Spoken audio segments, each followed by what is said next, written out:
Hey, grant writing peeps. Can't believe it's week 11, but it is. Semester's rocketing by. I feel like we're in pretty good shape. So remember, at this point, you should have a project definitely nailed down. You should have identified a funder or several funding sources. You should have gotten those sources approved by your agency supervisor. Ask for permission um, to contact agencies or funding sources. Make sure it's okay to contact them on behalf of the agency. And then you should have confirmed that at least one of these sources is a viable option for your grant. Now, this is stuff we've done over the last 2 weeks. So I assume we're to that point already. And if you haven't done any of these things, please contact me soon and I'll help you out with them.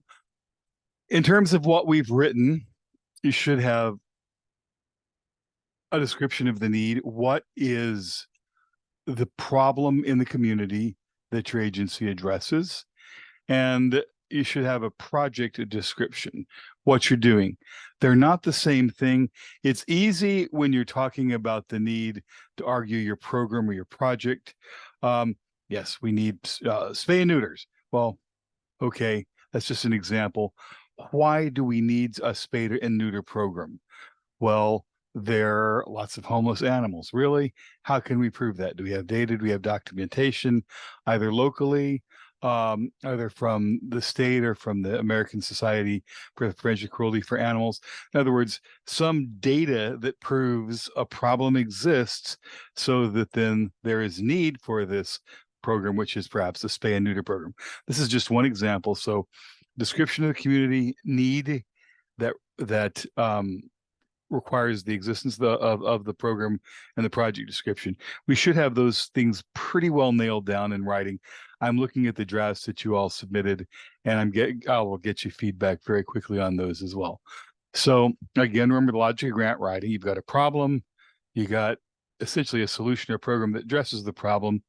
Then you need some goals and objectives. And we talked about those a little bit last week. We did a worksheet, but we need a broad goal, increase the number of animals who are neutered, which would address the problem, or reduce the number of um, homeless animals that are born. Another broad general thing that would address the problem, which is homeless animals. And then that's your broad general thing. We're going to increase some verb that implies positive change and an action.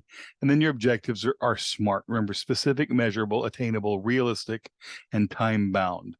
So if you're getting funding for a spay and neuter program, say by the end of the year, within 6 months, or however much works with your agency, we will have provided 200 additional free spay and neuters for homeless animals. So that's a specific thing. Okay, we're going to give more spay and neuter services that meets the objective, that is going to increase the number of services given or reduce the number of homeless animals born, that fits into the project that addresses the need. Then you need the evaluation, and that's the components that we're looking at and reading this week. We're going to read about evaluation, and we're going to draft an evaluation plan. And again, bear in mind the goals and objectives in your evaluation plan both need to be discussed with your client agency.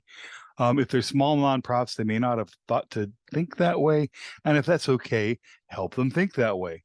And so by the end of this week, we should have at least drafted goals and objectives, come up with some kind of evaluation plan, and at least have sent them to our agency supervisor to get some feedback on them as well.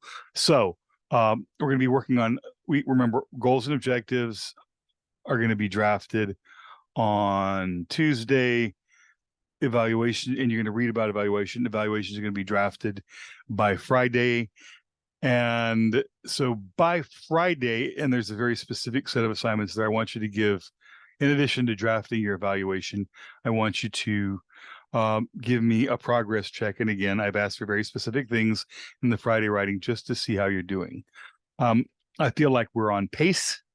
I know it's quite a bit different doing this whole thing by yourself than it is before. But remember, you've read about it before, you're reading about it again. The only way to learn how to grant write is just to give it a shot. Don't worry about doing perfectly. Get something done, get feedback, and revise. And we'll get our grants done by the end of the semester. And I think they'll be in good shape.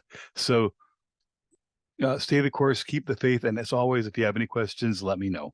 I look forward to looking more of your writing. Thanks.